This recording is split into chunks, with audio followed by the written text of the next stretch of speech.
na ręcznym.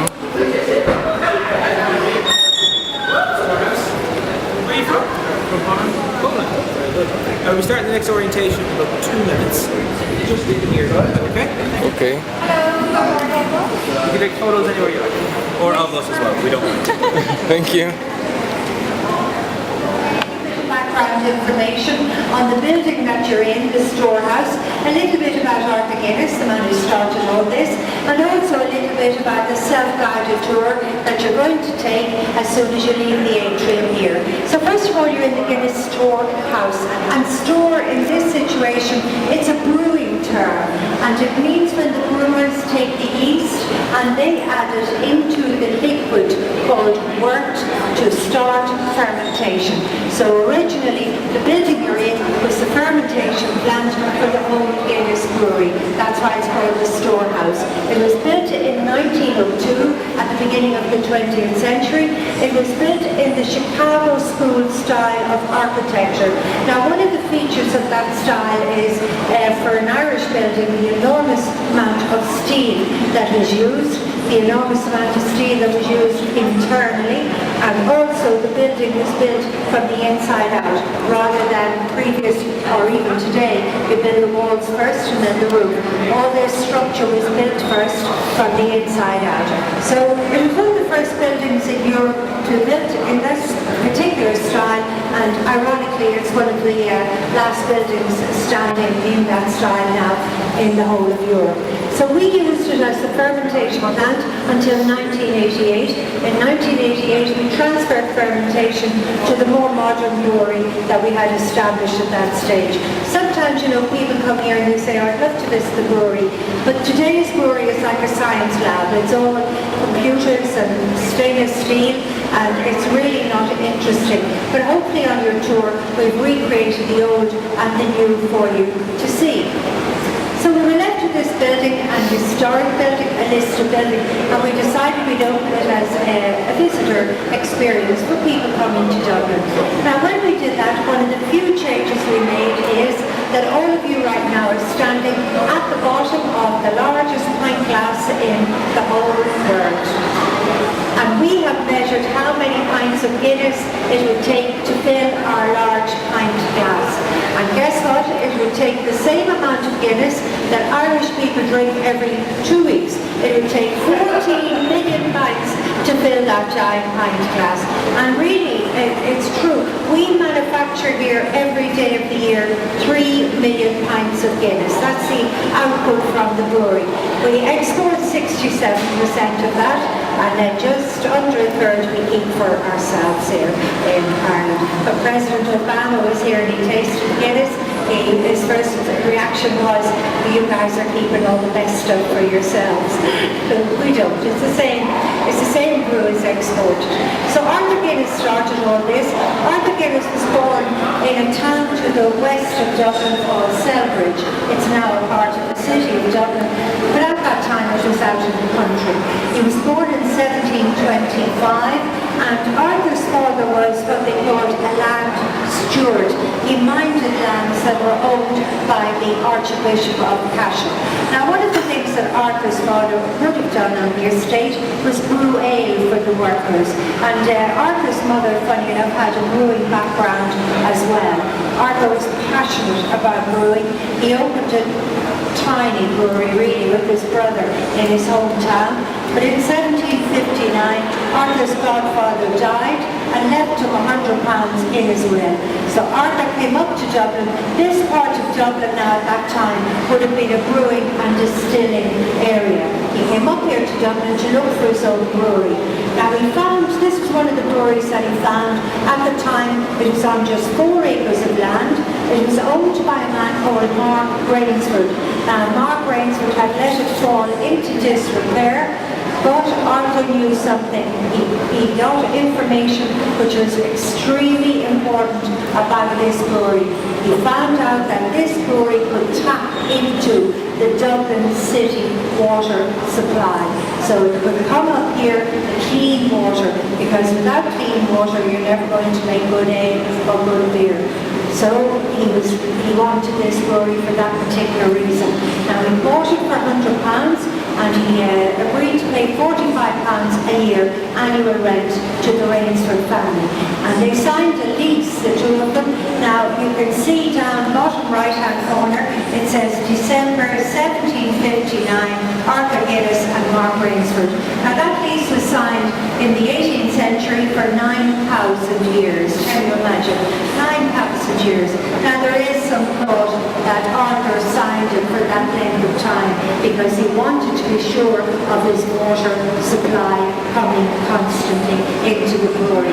And on your tour today, you'll see when Arthur's here about 7 or 9 years, I'm not too sure, but the Dublin city sheriff decides that Arthur's drawing far too much water from the city supply, and you'll see what happened when the sheriff and his men arrived up here at the gates of the brewery. So Arthur started brewing ale here initially,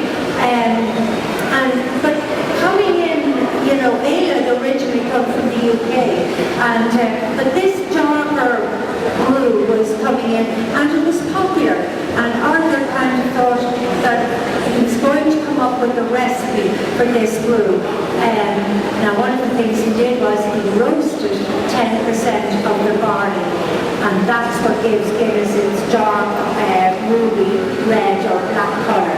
So Arthur devised a recipe. He called it Guinness after brewing here for about 12 years. You will see in the Arthur Guinness room today, you'll see his diary, you'll see his handwriting in the diary, and you will see the day he decided that he had... Ale czy ja dobrze zrozumiałem, że będzie darmowe testowanie? Chyba tak. No to bardzo fajnie, bardzo fajnie. Zobaczymy, czy naprawdę, czy rzeczywiście.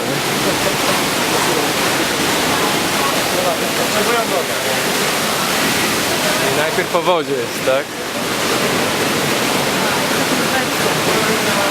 Wow.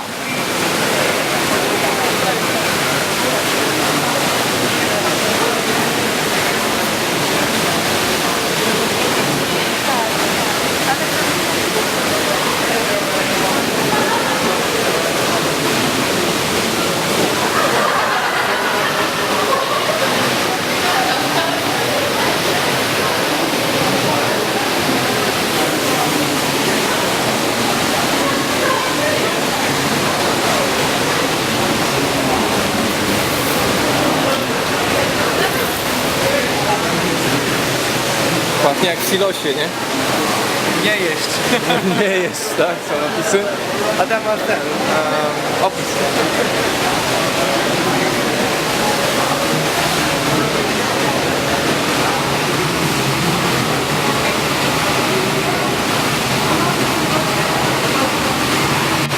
A tutaj obok jest produkcja chmielu chyba.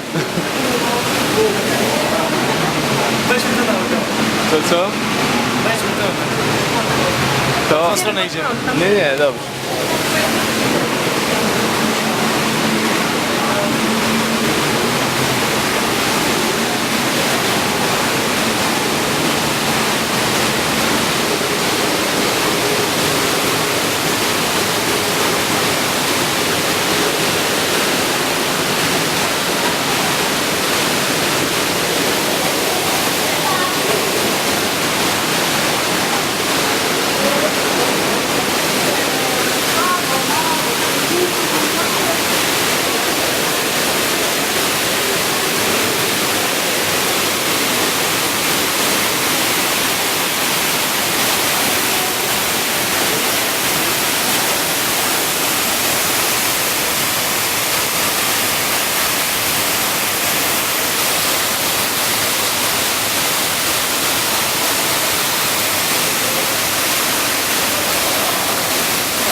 Co, wteliście się gdzieś, czy co? Miel. Idźmy naokoło tego. Ale mówiliśmy tobie. Próbowaliśmy. Są nawodnicy fajne, więc to wymyślić w ogóle.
co? No słodka na dlatego.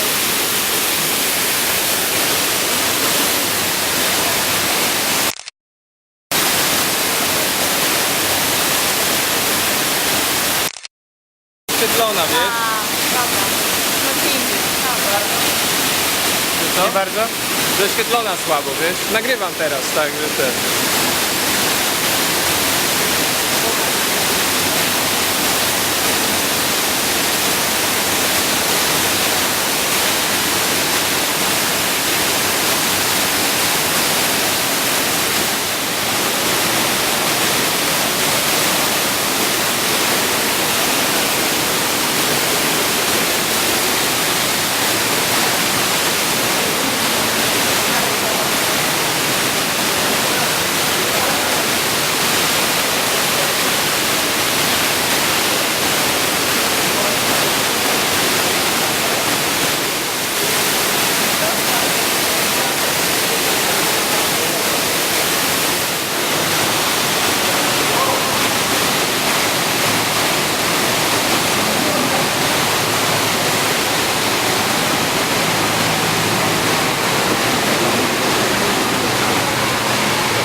It was quite reasonable for him to use it by a small brewery in Wycieczka. And that was just the beginning. 3 years later, he signed what is probably the most famous lease in brewing history for a run-down old brewery right here in St. James's Gate. At a rate of £45 per year for a period of 9,000 years, Arthur acquired a mill, a copper, a quay, 2 malt houses, stabling for 12 horses, a hayloft that could hold 200 loads of hay, and an unbelievable Też nagrywasz? In the 1770s, a popular new ale was being imported from London. People loved it, in particular London's Market Porters and other markets. They grew so fond of the new drink that it became known as porter. To stay in business, some Irish brewers, including Arthur Guinness, decided to take on the competition and produce porter themselves.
Aga, zaryzykujesz?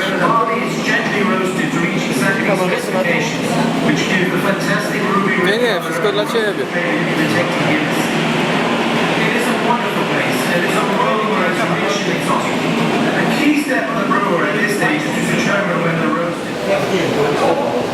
Miłe, nie?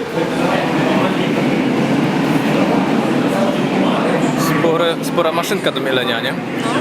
Guinness Storehouse. Here, are precious about their water, and here at St. James's Gate, we are privileged to have water that is perfect for brewing.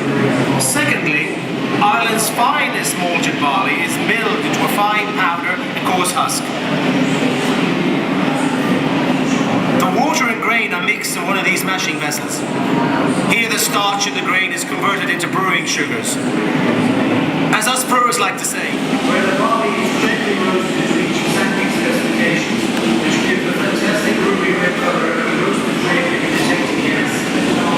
It is a wonderful place. It is a aroma is rich and exotic. The key step of the brewer.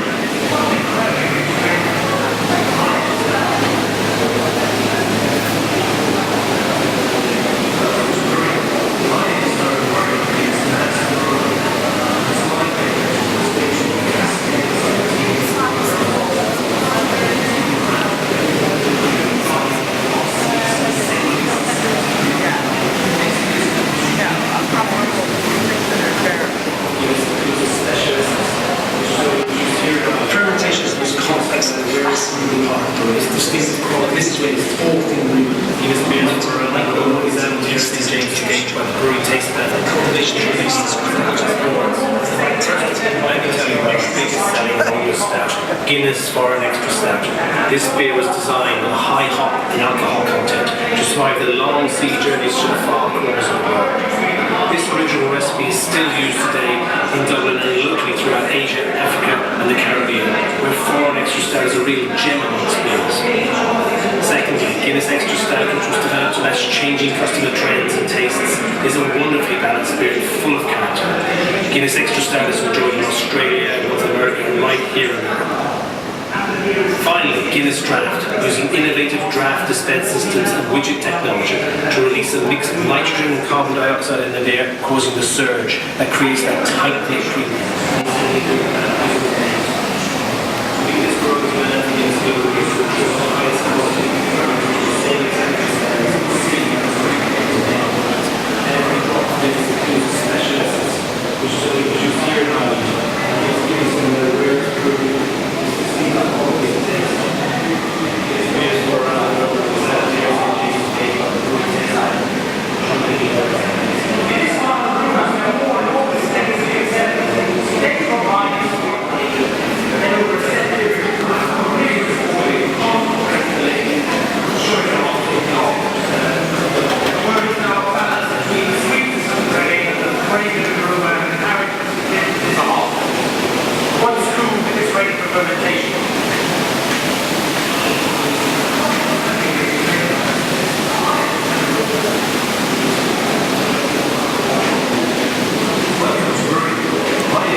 To jest chyba to na chemiczne. Jak to działa?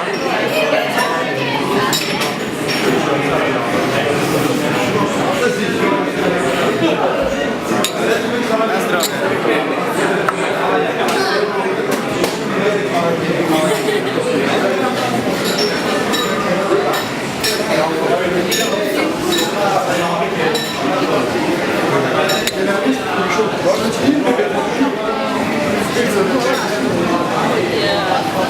A to smakuje inaczej.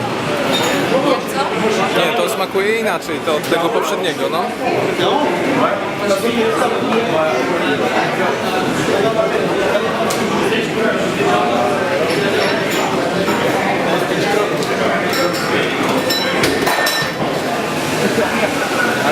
Bez trzymania się poręczy.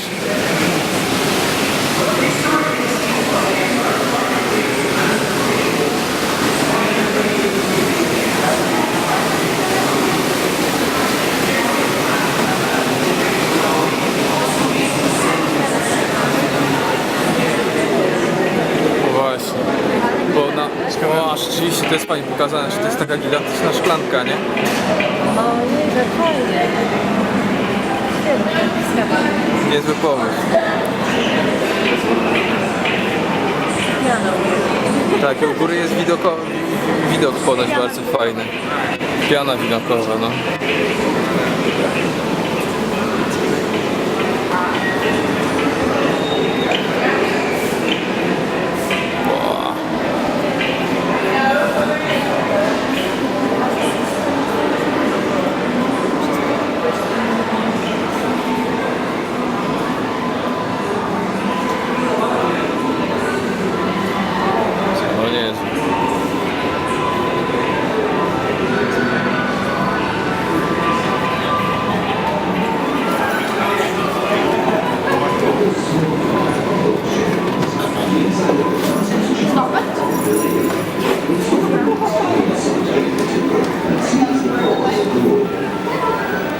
It's a tricky operation. Too much, the overlapping cask becomes a rattle. Too little, and it disappears. Fajny pomysł. While it's still hot, the cask is paired all around each of its ends with a foil. To jest wykonanie całe, tak? Będą przybijać teraz. On the inside circumference to receive the pills. The cask is raised against a section of the tree trunk, called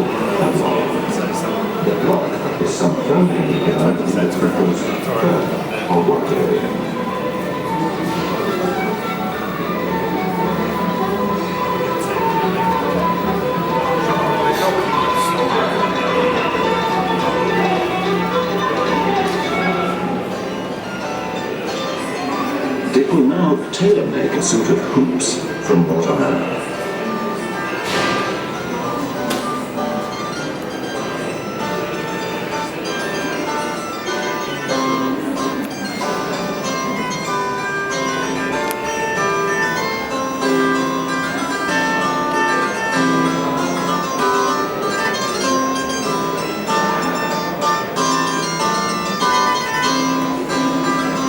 The outside is shaved smooth with the tip lock.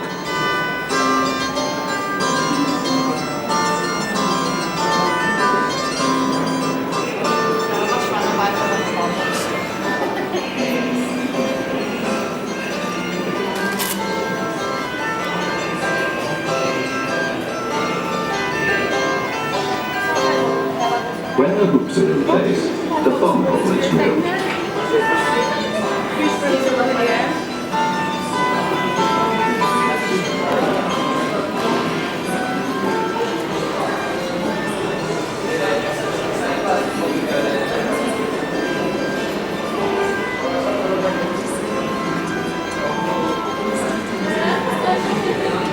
The heads for the cast are usually prepared during the steam of the cast. The cloth also is transferred into the main seat, watertight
No.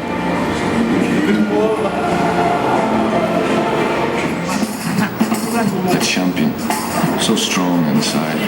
He's the reason I own a bar. Every year we have a mad race. When he reaches the boy, I start the clock. Marco against a pint.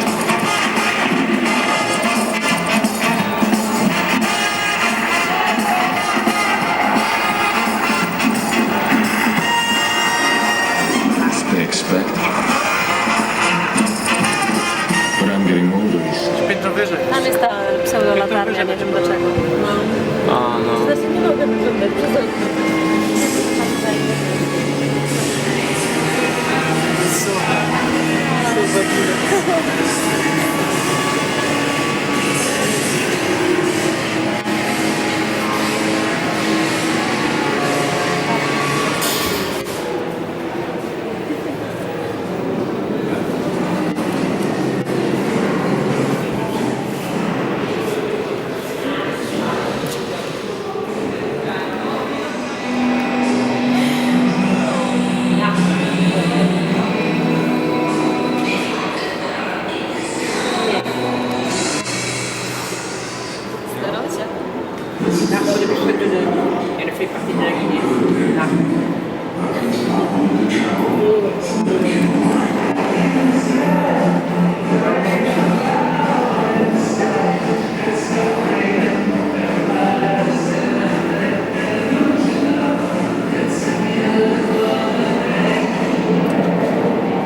pudło rezonansowe, to jest dopiero dziwne.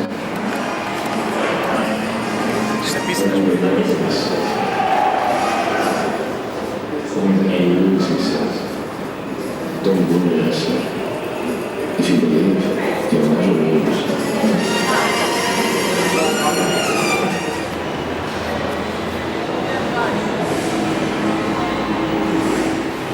Dla mnie to było trudne, dopiero sobie. To oni muszą czekać gdzieś ponad 5 godzin, Ja specjalnie tak wcześniej pojechała.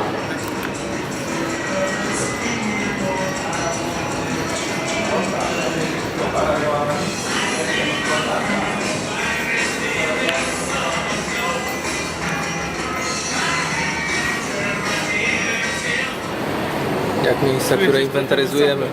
Tak wyglądają nasze inwentaryzacje, wiesz, przeciętnie. To jest bardziej zakurzone wszystko. Tutaj używane, nie?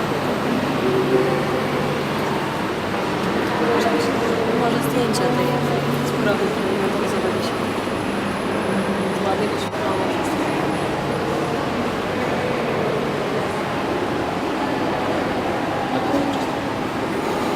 No, jakby taką fabrykę jest czysto.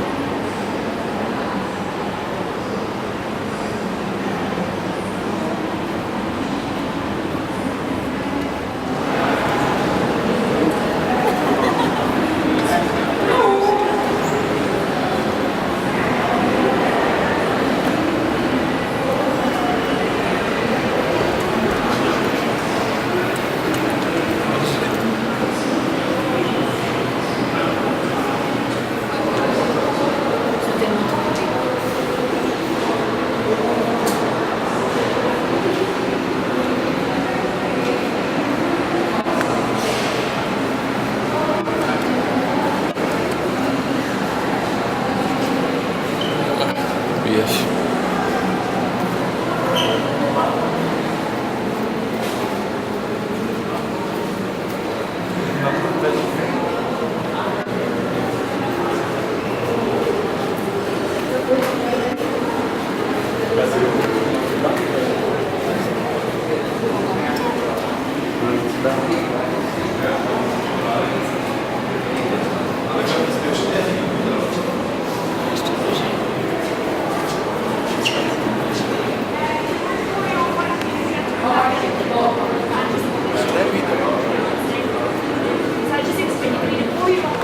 O, tu jest też, co? Ten już zrobiłem. Co, jeszcze raz? Trochę wyżej tym razem. We're about to start on a great journey to becoming professional brewers. In 1755, Arthur and his brother Richard made a short trip from Salbridge to Leesley. Paddy and I are retracing that back journey. In a classic Bedford Guinness delivery lorry, I tracked down the original building where Arthur first started out in the brewing business.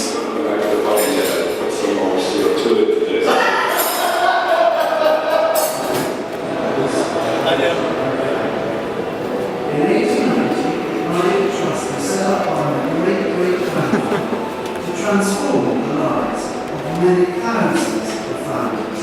So the worst transformations that were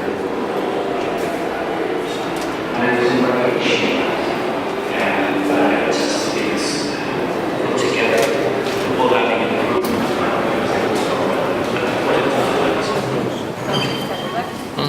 Na panorama, nie?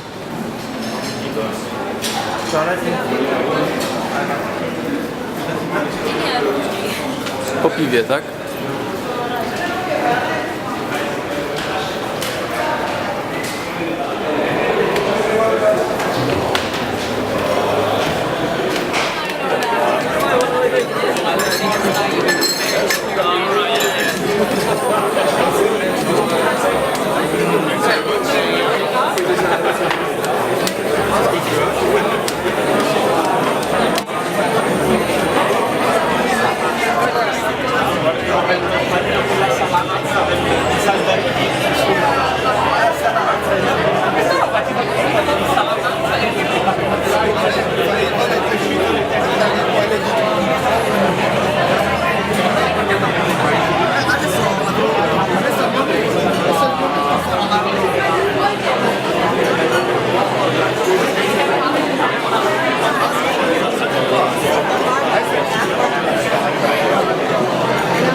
posiłek, a nie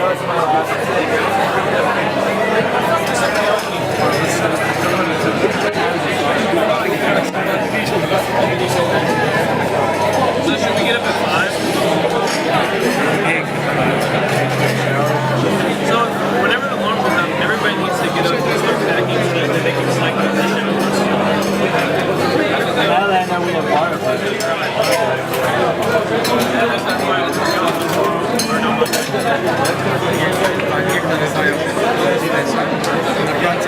And I'm on the one that and then we catch a flight and then we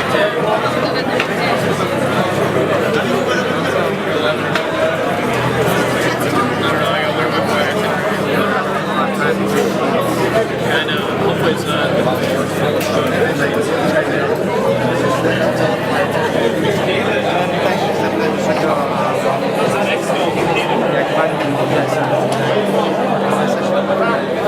well, so we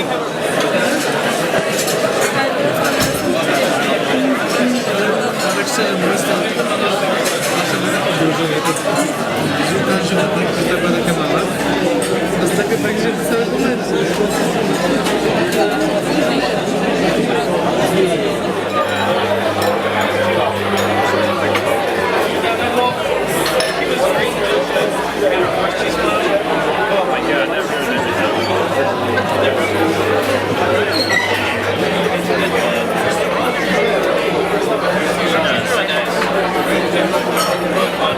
where's the kids?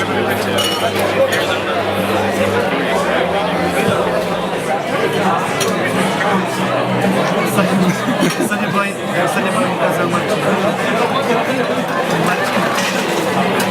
i zrobiliśmy rekord, a poszło jakieś 40 piw poszło.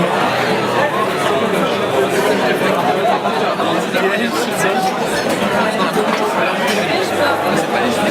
Prezent dla Michała na 30.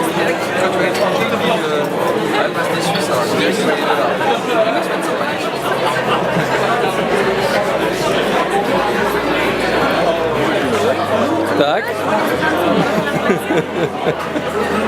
Obiektyw piękny. Co, nie brudny mam obiektyw? Nie, bo to tajemnica. Aha, to wyłączę dźwięk.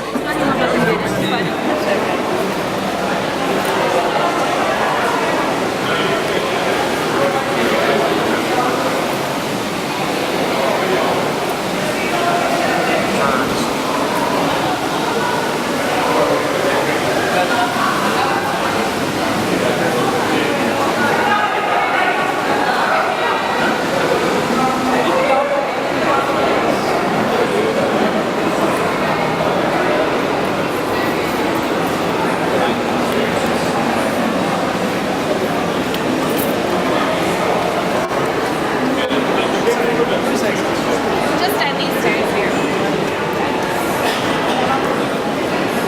A pamiątki jeszcze oglądamy, czy nie? Dobra, bardziej no. Muszę za 25. No, to żeby jeszcze coś zjeść. No, a jeszcze przejście tam wiesz. Pytam się, gdzie jest wyjście. Ty nic, no nie plan.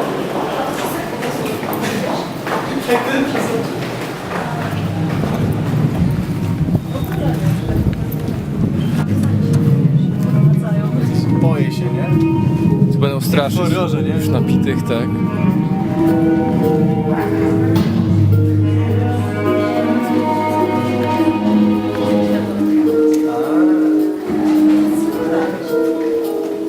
Szczwane.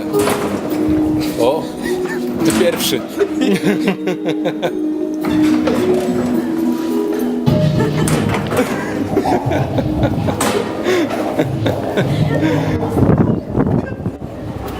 Ciekawe, ilu ludzi tu zginęło.